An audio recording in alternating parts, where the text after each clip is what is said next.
na the way he should go. Siyempre, kung sa bata pa siya at nasa sinapupunan mo pa siya, na-training mo na siya, natural, paglabas ng bata, mayroon ng ano yan, may tangan-tangan na yan. Hanggang nabubuo yung pag-iisip niya. Hanggang nabubuo yung pagtuturo natin kung patuloy natin nagagampanan yun. Ang question sa atin, o ang pwede nating sabihin sa sarili natin, nagaganap pa natin yun. Siyempre, maraming magsasabi na hindi. Mahirap maging hipokrita, pero ang totoo, doon sa mga sinunod sa atin, wala talagang nakakaganap noon. Talagang wala. Kahit na, sabihin mo na nakikinig tayo, umaaten tayo, umuupo tayo dyan, pero walang nakakagawa. Kami mismo, sa pamilya namin, talagang doon sa pagsa-training, diba sinasabi rin doon na mayroon pang ibang talata na binibigay dito sa Proverbs 22 verse 6. Sa Ephesians 4:20. Tama, Ephesians 6:4. Yun naman, yun yung paglaki. Since birth, kung ang bata naturuan na natin siya, na-training na natin siya, hindi na tayo mahihirapan sa pagpapalaki.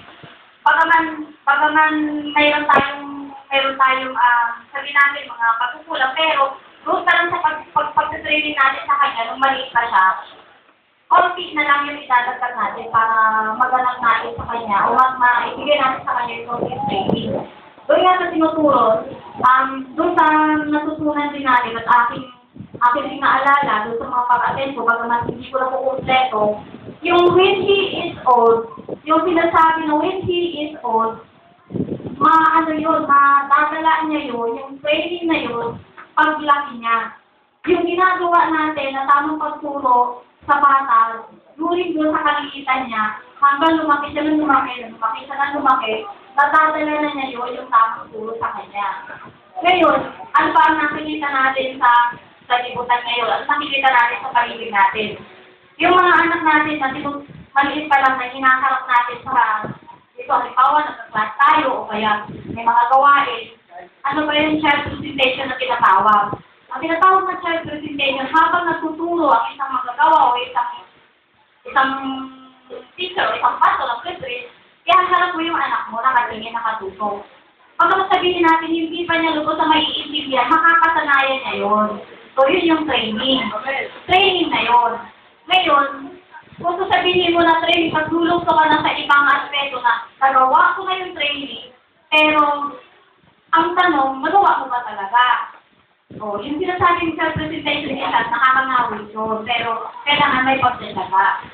Yung pagpapalaki ng mga bata o pagpapalaki ng anak, kaya nga sinabing PTA, patriarchal, tayo yung pangin ng Diyos eh. Yung mga bata, tayo yung ginagamit ng Diyos, para paano natin sila tuturuan, ito obligasyon natin to. May mga tanong, may mga magulat na hindi kayang gawin yung training. Ngayon, ano ba ang pwede natin gawin kung hindi makayanan ng magulang yung training? Mayroong tinuturo sa atin na magkaroon tayo ng honey, o mayroon tayo parang paampon. Yan. May paampon. Kasi, hindi natin magampanan yung training na tinatawag dito, yung pagtuturo o pag-uhubog sa kanila. Kasi, kung ang ating anak, kung sinabi mong self-presentation, yung uhubog doon na sinasabi, yung pag-child, hindi ako marunong mag-drawing ng bata, hindi ba yan? Hindi. Tapos may anak ko, talaga may anak ko dito. Tapos ngayon, maraming mga tao dito. Ito nga yung nagtuturong pastor, o kaya yung nagtuturong preacher. Hawak-hawak ang ano. Habang nagtuturo siya, nakaharap yung bata dyan. Sabihin, pag nakaharap yan, makakukuha niya, na-training siya, natuturuan siya, natututo siya, na tuwing may pagtuturo sa harapan, nakatingin yung bata. Yan. Nakukuha niyo ba ako? Baka nagugulong kayo. Wala akong handa eh. Basta yung natutunan ko sa hukom, yun ang tinuturo ko eh. Ngayon, habang natuturo yung natututo siya, no? Pag lumalaki na siya ng lumalaki, ang isang bata, sabi, meron akong isang nabasa na isang books yun. Hindi ko na maalala ba sa yun. Nakakaano ko lang, nakapiyawan ko lang. Na, yung katauhan ng isang bata habang lumalaki pag lumaki daw isang bata sa church o lumaki ang bata, hindi ko sinabi lumaki sa church at nakatira sa church. Ibig sabihin, nakagawian ng bata na lagi siyang sumasama sa church, lagi siyang natuturuan, na laging nakaharap sa mga ngaral, sa mga nagtuturo. Pag nakalaki niya, walang mahirap-hirap daw ang magulang. Tinuro rin sa atin ni Brother Francis, although mayroon tayong talagang period of time na mahaba-habang panahon na makukuha natin yung magsasaga talaga tayo. Kasi hindi po pwede yung nagpamilya tayo o nagkaanak tayo na nanganak ka lang na parang nanganak ka lang, ganyan. Siyempre, sa mga mayayaman o sa mga may kaya, manganganak sila, pagkatapos sila mga anak, kuha ng yaya, kuha na ng katulong, kuha na ng driver. Hindi yun, kung titingnan natin ang tunay na family at tunay na pagtuturo, tunay na patriarchal o tunay na paghuhubog sa mga anak, ang talagang pinakakuhan dyan ay ang magulang. Kaya kung na-training natin, naturuan natin, nahubugin natin ang maayos ang ating mga anak, hindi sila magiging salot o hindi sila magiging masama kong pakinggan, pero yung salot kasi, alam niyo yung salot, yung mga nakikita natin mga nangyayari. Yung mayayaman, di ba? Mayayaman. Lumaki ang mga anak sa karanyaan. Lumaki yung anak sa mga bagay na material. Lahat ng hili ng mga anak, bigay ng magulang. Alam niyo ba na, kaya ko nasabing salot yan, kasi sila, may kakayanan silang gumawa ng mga pararahas, mga paraan o kaya hindi nila nakita yung talagang tamang paghubog sa kanila ng mga magulang nila. Kaya kung makikita niyo maraming krimen na nangyayari, ang may kasalanan niyan, hindi yung nagagawa ng krimen, kung hindi yung magulang. Mali kasi yung pagpapalaki sa mga anak. Kaya sila lumaking gano'n. Naging kwan sila sa lipunan, naging sakit na ulo sila ng lipunan dahil wala silang training. Sa atin, hindi pa natin masasabi kung mapaperfect pa natin yung pag-training natin sa mga anak natin. Baka dito, sa kalipunan natin, hindi natin masasabi kung may lumabas ba dito na hudlog o lumabas na talagang pastor. Maaaring may mangyayari doon. Pero sa pagsisadya natin at pagsisimpi ng ating gandamit dahil tayo na bilang mga magulang, nakakasawa talagang mag-ano ng anak. Nakakasawang mag-alaga, nakakasawang magturo, nakakapikon. Talagang nakakapikon na Brother Francis. Ang sarap talaga ano. Ngayon, isi-share ko sa inyo rin yung, ito po talaga sa family, ito sa patriarchal. Hindi ako magsisingit ng iba kung hindi talaga sa magulang o sa pamilya. Kasi lahat tayo dito magpapamilya.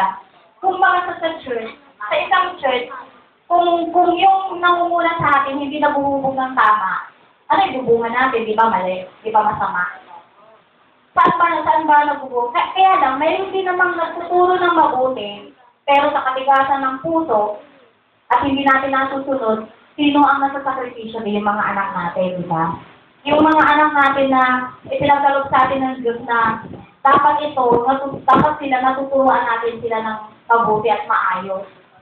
Kasi, maaaring pagdating ng panahon din na sila rin magkaroon din ng pamilya, ganun din ang gagawin nila. Hindi na matatransfer yung tinatawag na yung kasalanan na minanapan natin.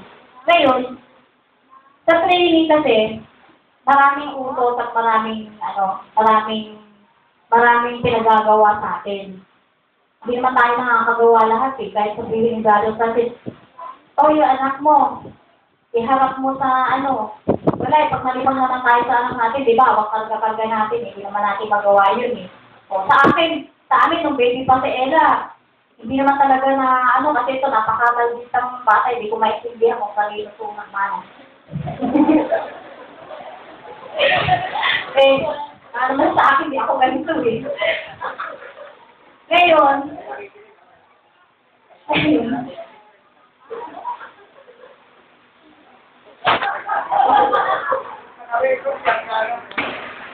siyempre, hindi naman nakaharap ng siya, hindi naturuan. Lumaki ng ganyan. Ang sakit sa ulo. Kulang na lang, sa totoo lang, pagka naiinis ako sa kanya, wala na iba. Ngayon, ito, si Ella talagang pinapalo to. May palo to, may papalo talaga. Kaya lang, doon sa Ephesians 6:4, provoke your child into not ang nakalagay doon, di ba? Ephesians 6:4, basahin nga natin. Ha? Provoke not. Ano ba sa Tagalog yun? Ako hindi ko sa inyo sa Tagalog. Ano nakalagay doon? Lima, explain mo. Huwag ipamangkahin ang pamalo sa galit. Okay. Ibig sabihin mo pala, nagagalit ka pero wala ka pang nagagawa. Dapat may nagagawa ka. Bago ka magalit, gawin mo muna yung training. Di ba? Kasi, kung sinabi mo yung anak mo, pinapalo mo, tapos hindi mo naman nasundan yung training, hindi ka nakapag-umpisa. Wala rin kwenta yung, kahit sabihin mo na magbasa ka, magpabasa ka, hindi mo tinatapyan, hindi mo sinusundan, hindi mo binabantayan. Di wala rin. Sa akin, ako kasi, ang bilang working mother, siyempre kung may trabaho na oras, umuwi gabi. Ang ginagawa ko, binibilin ko na lang doon sa katulong namin na naiiwan sa bahay, na nangangasiwa. Pero, minsan kasi kung siguro, hindi maiwasan. Kahit ibilinan mo siya, kung hindi mo rin siya sisingili, wala rin. Kaya kailangan, kasama pa rin sa training pa rin yun. Kahit nasaan tayo, kailangan may connection lagi, may network palagi yung puso natin sa mga anak natin. Kasi, yun yung the best way na malaman natin kung totoo talaga na yung anak natin gumaganap. Pwede tayong dayain ng mga kasi kahit sabihin mo anak mo yan, pag binulungan ng demonyo yan at nilibang yan, nilibang ng ano yan, ng smartphone o nilibang ng TV, nilibang ng, pag may computer ka sa bahay, Facebook. Yan. Si Iman, nalalaman ko na lang sa iba. Mayroon na palang mga crush yan, tinatago. Hindi kulang sa training. Hindi natin training kasi, dapat hindi nakakaramdam ng gano'n ng anak natin. Kung naging busy siya sa salita o sa setup, lahat yan. Kita ko naman lahat, hindi walang excuse sa atin, lahat tayo dumadaan dyan at dumadaan dyan. Walang masasabi mo na, yung anak ko, ginawa na niya yung assignment niya, yung mga schedule niya. Yan. Ginawa na niya, pero hindi mo alam yung may singit yun. May singit dun sa bakanting oras. May singit yun. Kaya nga yung pag-training natin sa kanila na dapat wala bakanting oras. Ngayon, eto, sa amin mismo, talagang hindi na ako magtutungan diba sa sarili na namin, sa family namin, sa pamilya ko na lang. Yung bakanting oras, mas marami nagagawa ng anak doon sa hindi sa tinuturo natin. Kung magbigay ka ng schedule sa anak mo, gagawin niya yan mabilisan pero kunyari lang yun. Pabilisin ka lang nun, bubulakin ka lang nun, nagawa ko na yun. Pero hindi mo alam, hausaw yun. Alam niyo yung hausaw na salita? Parang empty bottles o kaya walang laman. Tanungin mo, si Iman. Nung last Sunday, iniwanan ko yun dito kasi may meeting lang ako sa office. Bumalik ako doon. Habang nasa taas kami, tinatanong ko kung ano yung mga tinuro dito. Wala. Sa lugar ng church yun, ha? So, ano ibig sabihin mo? Kahit sabihin mo na ginagawa pa rin natin yung training, kulang pa rin. Hindi pa rin natin, hindi absolute na nagagawa natin yung training. Wala kaya nga, sabi ko kay Brother Francis, siguro makukuha ko yung training sa tinuturo mo sa Hong Kong. Kung lahat na lang kami nasa bahay, hindi na kami maghahanap buhay. Pagpagod ko, magtitinginan na lang kami. Hindi naman daw ganun. Ibig sabihin, mayroong paraan o may ginagawa ang Diyos para magampanan yun. Ano yung sinasabing set up? Training din yun. Bakit sinabing training? Kasi wala ang anak natin, nakipag-set up yan, kahit sa pamamagitan ng cellphone. Kaya nag-provide ako ng cellphone kay Iman para magtanong siya. pinare-record namin yung sa Quezon. Pinapa-record namin yung mga ka-core group niya. Kaya lang, maraming singit, maraming dahilan. Mayroon na naman tatamaan doon. Alam niyo kung ano, school na naman. School na naman ang tatamaan kasi ang bata, habang tinitraining natin, mayroon din ibang nagtutraining sa kanila. Mayroong ibang nagtutraining sa kanila. Ano yung nagtutraining sa kanila? School. Yan. Yung school, iba yung tinuturo sa school sa tinuturo natin sa mensahe at sa kaarang sa atin. Marami din tayong pwedeng gawin na paraan para yung anak natin, makuha natin yung talagang yung training ulit. Homeschooling. Yung homeschool na naman, isang malaki na namang paglaban sa laman ng mga magulang. Number 1, ano sasabihin ng magulang? Ano mangyayari sa anak kung hindi ko paaralin sa school? Paano makakapaghanap ng trabaho? Sagot ni Brother Francis, pinaaral mo pala yung anak mo para paalitin mo sa ibang tao. Pinaaral mo pala yung anak mo para ibang tao ang mag-training sa kanila, ibang tao ang diba? O, example na lang. Marami naman hindi nakapag-aral dyan. Hindi naman natin sinasabi na huwag pag-aralin yung anak. Meron tayong pinapatupad na training at meron din tayong pinapatupad. Yung curriculum nila, matutuloy-tuloy yan. Kaya lang, syempre, sa hirap din ng panahon at sa hirap ng buhay natin dahil sa limitado tayo sa ekonomiya, wala tayong pwedeng, ang isip kasi natin mga magulang, sarado pagdating sa bagay na yan. Mabubuksan man yan, kaya pagka dumarating nakikita na natin yung magiging bunga ng mga anak natin. Na-o-open lang yung isip natin. Pero, hindi, atin natin at sa hindi, ang isip ng magulang pabago-bago. Hindi, wala tayong pwede na pag-iisip. Oo. Kasi, number 1, laman sa laman. Number 2, sige. Number 2, last na to. Number 2, yung natin, yung, ano ba yung sinabi ko? Yung sa laman. Sa number 2, iniisip natin na kailangan yung mga anak natin mapatapos kasi para naman magkaroon sila ng degree, maging degree holder sila. Yun. O sige, question and answer na daw. Marami pa sana, pero saka na lang. Tulungan ako kung may yung anak natin, yung influensya na ng school. Anong dapat natin gawin talaga? Na-training. May programa si Brother Francis na napag-usapan namin pero hindi programa ni Brother Francis kundi ito programa ng Diyos na inihayag sa kanya. Kailangan maging malinaw sa atin na hindi natin iniidolo si Brother Francis, hindi tayo magiging panatiko sa kanya, at hindi natin siya binidyo. Kasi marami kang nagsasabi na sunod kayo na sunod dyan sa Francis na yan, para yun ang Jesus yan, ina-idol na yan. Hindi, totoo yun. Kasi ako mismo, kung a-idolin ko, at siya pa-a-idolin ko, dami-daming magagaling na tao dyan, di ba? Ibig sabihin, hindi yun to be word. Ngayon, yung sinasabi, paano natin magaganap yun? Yung tanong ni Sister Rose, simple lang yun.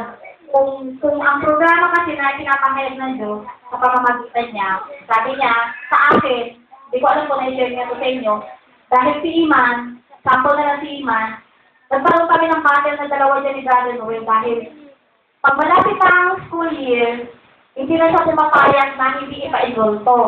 Pero pag nasa gitna na ng school, kumbaga sa kalagitnaan na ng schooling niya, binabaliktad ako ang wala ang may gusto na ipa-school yung anak ko. Pero, pinag-uusapan namin yan na pag mag-session kami, homeschool. Yan. Pero, hindi na susunod. Bakit? Kasi, sabi ni Brother Noel, sa akin, anong mangyayari sa anak natin? Elementary na lang, hindi pa nakapagtapos. Diba? Elementary, hindi pa nakapagtapos. May kakayanan tayo. Nakapagpaaral ka nga ng mga kapatid ng mga pamangkin mo, pagkatapos anak mo mismo hindi mo mapaaral. Sige. Ang sabi ko sa kanya, wala akong sinabing patipigilin sa pag-aaral yung bata. Mayroon tayong paraan na ibinibigay sa atin dito sa kalipunan ng kahit sa bansa, buong Pilipinas, mayroon tayong homeschooling. maraming pwedeng gawin na hindi umatin ng school ang bata na nakaka-graduate, makakapag-aral. Ngayon, ang suggestion ni Brother Francis na maganda rin yung idea niya na, sige, kung gusto ng both side, kung hindi kami magkasundo ni Brother Noel sa pag-aaral niya, papatuloy siya sa school pero i-homeschool pa rin siya. Ngayon, kung mauna yung homeschool, tama pa yung Brother Francis, kung mauna na makagraduate yung homeschool niya, ma-accelerate siya ng mas mabilis, tigil yung school. O, di ba? Makagraduate siya kaagad ng elementary or high school. Accelerated siya. Ngayon, yung diploma lang yan. Hindi natin yun, kagaya ng sinabi natin, yung pag-aaral, hindi natin masasabi kung iyan ay darat-darat ng panatila yan o dahil sa mga nangyayari nga ngayon sa atin, marami nang babala. Yung nangyayari na kaguluhan sa buong mundo, hinuhold lang ng 4 weeks. So, tama ba yun? 4 weeks. Yung 4 na nila lang ba yun, kuya? Sa Revelation 7 yun.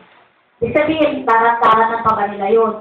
Busy tayo doon sa pagkapapaaral ng anak natin. At yun ang pinaglalabanan natin. Controversial kasi itong training ng patriarcha. Ito patriarcha kasi napaka-controversial nito eh. Kahit sinong magulang talagang, ako nga minsan nadadala na rin ako pero hindi eh. Sabi ko ang Diyos ang kausap ko rito, hindi tao. Sabi ko ganun.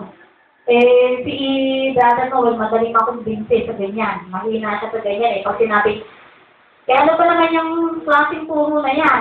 Yung anak niyo dyan. Baka hindi ninyo alam, mas degree holder pa yan. Ako, nag-aral ako ng ICS eh. Bakit nakakuha ako ng ganitong, hindi naman sa pag-ano, syempre, binigay lang din. At saka nasa, ano mo yan. Syempre lahat tayo, may mga kanya-kanyang uncle yan na nagbabatay sa atin. Kung talaga tayo sumusunod sa training, mas maganda pa ibibigay na privilege ng mga Diyos sa atin. Yun ang isa. May question pa? Paano kung set-up nahulog sa NCMD na maaga? Kailangan bantayan natin. Halimbawa po, akala natin set-up talaga, pero sinabay ng anak natin ng NCM sa set-up. Ano kaya ang gagawin natin? Brad, mararamdaman natin yun. Huwag natin isi-set up sa mga anak na sila lang ang nag-uusap. Kailangan pakikialaman natin yung bilang mga magulang. Hindi po pwedeng hayaan natin sila na kung nag-set up sila, mapupunta na yan sa LCM. LCM ang punta yan. Kahit mga bata, kahit 11 years old, hanggang nagkaroon ng damdaming ano yan.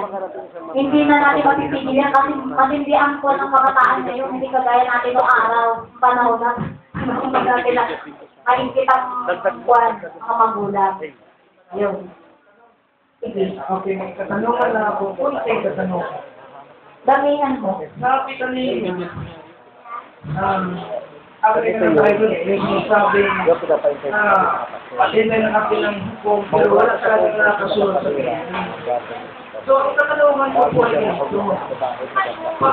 Anong pamamaraan nakita ninyo para mayroong makasunod sa training nito? Actually, Brad, hindi natin mapaperfect yan. Hindi natin mapaperfect yan, pero gaganapin natin. Kung baga sa sarili natin, bilang mga magulang, magkaroon tayo ng initiative na yung training na tinuturo sa atin ay talagang ganapin natin. Kung hindi naman natin maganap, magpatulong tayo sa iba. Okay. So, anong klaseng pagganap para matupad natin? Siyempre, sa pamilya natin, kailangan nasa loob tayo ng pamilya, yung mga natutunan natin, ang pagganap kasi na sinasabi yung ginagampanan mo na sa loob ng sambayanan mo. Kasi yan ang church mo eh. Gaganapin mo yung sa loob ng sambayanan mo. Ang pagganap na sinasabi, pinagagawa mo na sa kanila. Halimbawa, ito lang, maapon. Halimbawa, ano kung kaya i-train ng ating pamilya? Ano gagawin ko? Ay, wala kang kwentang magulang. Ano po yan, hindi ko kaya. Ano gagawin? Ay, hindi ka naniniwala hindi mo kaya. Hindi pa po pwede mapatulong sa mga kapatiran? Hindi ka berya. Kailangan ba talagang ako mismo magagawa? Paano kung may kailangan sa dalawang dito? Mas lalong maapektuhan ka, Brad, kung ibang tao ang magta-training sa anak mo. Paano? Ganun pa na? So kung ano ba? Hindi ba akong magtapisyo? Oo naman. Ayun. So, malinaw sa atin ngayon na hindi talaga pwedeng ibang tao ang asahan natin para mahukay. Ang ibang, okay, ang ibang ang kapatiran natin, meron, Kailangan talaga ng akong filter mismo ang paghuhog sa aking mga nagsaring dalawang asawa. brad, hindi ka naman inutin. Kompleto ka naman ang kaanyuhan. Isip ka, magaling ka, marami kang po pwedeng gawin sa pamilya mo. Kung sinasabi mo na hindi po pwede ibang tao, ang magagawa ng mga kapatiran natin, magpapaalala sa'yo kung hindi mo nagaganap. Yun yung tinatawag na record network, di ba? O, halimbawa, paano magagawin mo dito sa anak ko? Kasi, tigas talaga ng ulo, pwede ba ihagis ko na lang ito sa kanal? O, di syempre, kung sabihin ng kapatiran, kung mo gagawin yan, kailangan kakausapin mo siyang ituturo mo sa kanya yung tamang pag-training. O, kaya nga Proverbs 22 verse 6, di ba? Meron pa. Okay na? Salamat po. Tuloy ng Diyos. Hallelujah. So, sino po yung susunod na ating Sister Rose? House Rose? Praise the Lord.